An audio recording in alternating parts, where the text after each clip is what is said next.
বঙ্গে রাজনৈতিক পরিবর্তন অবধারিত, এই নিয়ে কোনো ধরনের সংশয় নেই। সদ্য বঙ্গে বিধানসভা নির্বাচন সম্পন্ন হয়েছে। 4 মে হচ্ছে ভোট গণনা।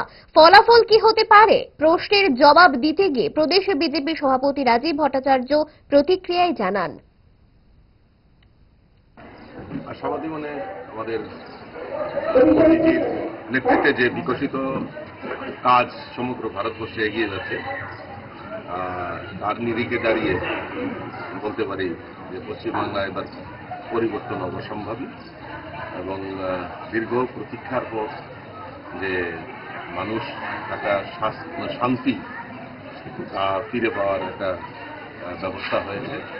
এবং কেন এই কথাটা বলা হচ্ছে, কারণ আমরা যে ভোটের পোলিং ডেটের যে পার্সেন্টেজ আমরা যদি দেখি, প্রায় 90% উপর ভোট কাস্টিং হয়েছে। স্বাভাবিকভাবেই এবং বুথ সমীক্ষায়, বুথ ফেরত সমীক্ষায় যেটা দেখা গেছে, সেখানে অ্যাবসলিউটলি মেজরিটি নিয়ে ভারতীয় জনতা পার্টি নেতৃত্বে সরকার সেখানে প্রতিষ্ঠিত হবে।